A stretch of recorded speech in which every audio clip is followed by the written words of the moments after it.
Dans cette vidéo, je vais vous expliquer très simplement les bases de la stratégie Instagram Reels afin de pouvoir monter vos agences à minimum 10 000 $ de chiffre d'affaires mensuel. Dans cette vidéo, nous allons tout voir, que ce soit la création du compte Instagram, la phase de warm-up, comment poster votre post et qu'il devienne viral sur les réseaux, et enfin tout ce qui va être la partie funnel vers le OF. Sans plus tarder, rentrons dans le vif du sujet en passant par la création des comptes Instagram. Avant de créer un compte Instagram, il va falloir un téléphone sur lequel mettre votre compte. Au niveau du téléphone, je vous conseille minimum un iPhone 7. Si vous avez plus, 10, 11, 12, ça n'en sera que meilleur. Par contre, en dessous de l'iPhone 7, ça risque d'être compliqué. Une fois que vous avez cet iPhone-là, vous allez connecter un Apple ID différent sur chaque téléphone. Une fois que votre téléphone est prêt, vous allez pouvoir créer une adresse mail unique pour votre compte Instagram. Au niveau de l'adresse mail, faites bien attention à prendre une adresse mail qui est similaire au nom Instagram que vous allez utiliser. Instagram peut réussir à repérer si l'adresse mail est complètement différente. Donc faites attention à ça. Ce qui est bien avec la stratégie Instagram Reels, c'est que vous n'aurez absolument pas besoin d'avoir une carte SIM dédiée en fonction du pays que vous ciblez. C'est-à-dire que le ciblage va se faire automatiquement en fonction des comptes avec lesquels vous interagissez. Par exemple, si je souhaite envoyer mon compte aux États-Unis, actuellement je suis à Dubaï, je n'aurai pas besoin de carte SIM. J'aurai tout simplement besoin d'avoir un compte qui interagit avec du contenu américain et qui propose également du contenu américain. Enfin, sur votre iPhone, vous allez avoir maximum 5 comptes Instagram. Pas plus, 5 comptes Instagram maximum. Une fois que votre compte Instagram est créé, on va venir passer à la phase de warm-up, c'est-à-dire venir chauffer le compte avant de poster les premiers reels dessus. Ce warm-up va se passer en 2 étapes. Première étape, on va venir attendre 24 heures après la création du compte avant de poster quoi que ce soit dessus. Une fois que ces 24 heures sont passées, on va passer à la deuxième étape, qui est donc vraiment la chauffe en elle-même. Le warm-up en lui-même va se passer sur un total de 4 à 6 jours. Sur ces différents jours de warm-up, vous allez venir faire différentes actions. Première action à faire, ça va être de poster 9 posts en photo sur la grille Instagram. Ensuite, vous allez poster au minimum 4 stories highlights. Au niveau des stories highlights, vous pouvez faire différents types de contenus, notamment des photos de la modèle, des photos de son lifestyle, de ses voyages, etc. Ensuite, vous allez également mettre une bio et le lien en bio. Ça se fera plus vers les derniers jours, voire même après que les premiers posts soient postés. Une fois que le compte est bien chaud, une fois qu'on a passé les 4 à 6 jours de warm-up, on va venir passer dans le vif du sujet, c'est-à-dire poster du contenu viral. Afin de pouvoir trouver ce qui va être viral sur votre modèle, il faut trouver les forces et les faiblesses de cette dernière. Je m'explique. Une modèle peut très bien avoir un très joli visage, mais un corps qui ne soit pas forcément incroyable, ou l'inverse. Il va falloir jouer sur les forces de sa modèle. Imaginons que ma modèle soit petite et a un beau visage. Il va falloir que je mette son visage en avant et un beau sourire, des beaux yeux. Il va falloir que je mette vraiment ça en avant. La conversion sera largement meilleure. Ce que je vous conseille de faire, c'est de faire une veille concurrentielle et de trouver 5 à 10 modèles qui ressemblent très fortement à votre modèle afin de pouvoir voir ce qui marche sur ces dernières et pouvoir copier leur contenu.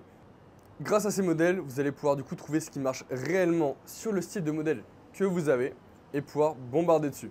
Ensuite, vous pouvez très bien créer de nouvelles trends, mais ça va être très compliqué, ça va être un niveau qui va être largement au-dessus. Mais vous pouvez aussi copier des trends qui marchent actuellement. Où trouver ces trends? Il y a 2 principales solutions. La première, ça va être sur des canaux Telegram spécialisés en partage de trends. Et la deuxième, ça va être sur des sites spécialisés en partage de trends. Si vous avez la moindre question à ce niveau-là ou vous n'avez pas ces groupes, justement, n'hésitez pas à m'envoyer un message sur Telegram. Je vous laisse mon Telegram dans la description et je vous les enverrai avec plaisir. Quelque chose que beaucoup d'agences ont du mal à comprendre sur la stratégie Instagram, c'est que le divertissement est plus important que la nudité ou la sexualité de la modèle sur cette plateforme. Il faut toujours que vous cherchiez, quand vous créez vos comptes Instagram, quelque chose qui va vous différencier de la concurrence et qui va vous permettre d'être unique. Par exemple, donc les trends vidéo où la modèle pose son téléphone sur une ring light et fait une petite danse ou fait la trend, ça c'est quelque chose qui se fait beaucoup, certes, mais quelque chose qui est encore plus unique et qui différencie beaucoup de créatrices de contenu, c'est quand une personne les filme. Et donc là, il y a vraiment un côté divertissant. C'est vraiment comme si on racontait une histoire sur le post. Et ça plaît énormément, ça crée beaucoup d'engagement et la rétention des vues est beaucoup plus grande. Après, c'est également quelque chose qui est beaucoup plus complexe à mettre en place, étant donné qu'il faut être avec la modèle ou qu'elle ait un copain pour pouvoir la filmer. La modèle, ça lui demande aussi beaucoup plus de travail, etc. Mais c'est quelque chose qui peut clairement en valoir le jeu. Et enfin, une dernière chose à savoir quand vous allez poster du coup sur une multitude de comptes, c'est éviter de reposter la même vidéo sur tous les comptes. Soit vous demandez à la modèle de refaire la vidéo, donc 5 à 10 fois, ça dépend du nombre de comptes que vous avez, d'affilée et de poster du coup bien une vidéo unique sur chaque compte.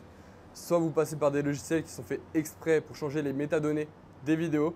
Et là, c'est un niveau qui est un petit peu plus complexe et c'est souvent des logiciels qui peuvent être beaucoup plus cher. Donc moi, ce que je vous conseille, c'est vraiment de demander juste à la modèle de faire 5 volets vidéo et ça va lui prendre 10 minutes de plus à tout casser. Et vous, ça permet d'avoir vraiment du contenu qui va être unique. Enfin, pour tout ce qui va être partie funnel, du coup, redirection du fans du Instagram vers le OnlyFans, il va y avoir 2 moyens de call to action. Le premier, ça va être le lien en bio, donc le lien, un lien Linktree, un lien Get-to-Manning, etc. Sur ce lien-là, vous n'allez pas mettre uniquement OnlyFans. Vous allez mettre également son TikTok, son YouTube, son Twitter, etc. Instagram peut détecter le fait qu'elle est uniquement un OnlyFans et détecter que le compte Instagram sert uniquement à la promotion du compte OnlyFans. Donc on va éviter de faire ça. Et le deuxième moyen, du coup, c'est ce qu'on appelle des story call to action. Donc on a soit les stories photos, soit les stories vidéo. Les stories vidéo sont quand même beaucoup plus engageantes et ramènent beaucoup plus de monde une fois qu'elles sont faites, mais c'est plus compliqué de le faire. Déjà, il vous faut une modèle qui parle la langue que vous souhaitez cibler. Si vous avez une modèle colombienne, argentine ou quoi, laissez tomber, c'est mort, que ce soit pour le marché français ou US. Dans ces cas-là, les photos peuvent très bien faire l'affaire. Vous mettez une petite caption du genre je m'ennuie, venez discuter ou quoi que ce soit. Et ensuite, vous mettez bien le lien du OnlyFans juste en dessous et appréciez le résultat. Si vous devez retenir une chose de cette vidéo, ça va être surtout de prioriser la qualité à la quantité de comptes Instagram. Croyez-moi, pour avoir fait le test personnellement, avoir 100 comptes Instagram de piètre qualité, c'est pas ça qui va vous permettre d'aller aux 10 000 $ de chiffre d'affaires. C'est vraiment d'avoir 4, 5, 6 comptes Instagram vraiment qualitatifs sur lesquels vous avez du contenu unique, des choses que le marché n'a pas encore vues. C'est ça qui va vraiment vous ramener de l'argent sur le long terme. Maintenant, vous avez toutes les clés pour vous lancer directement sur une stratégie Instagram avec votre agence. Il vous manque une seule chose, c'est de passer à l'action. Vous venez de voir cette vidéo, c'est très bien. Maintenant, allez me créer des comptes et lancer directement du Instagram. Ce qui tue la plupart des comptes Instagram ou la plupart des gens qui se lancent dans l'OFM en général, c'est le manque d'action. Vous avez vu cette vidéo, allez me faire des comptes Instagram. Il faut passer à l'action massivement si vous voulez vraiment avoir des résultats en OFM. Et surtout, gardez toujours un œil sur le marché. Gardez un compte sur lequel vous pouvez faire de la veille concurrentielle, scroller un petit peu de temps en temps, voir comment évolue le marché, ce qui se fait actuellement. Ça vous permet du coup d'avoir un edge sur votre concurrence et de pouvoir voir les trends avant que vos concurrents ne les voient. Maintenant, si vous avez la moindre question, surtout, n'hésitez pas à m'envoyer un message sur Telegram. Je le mets dans la description et je vous répondrai avec plaisir. C'est tout pour cette vidéo et on se voit dans la prochaine.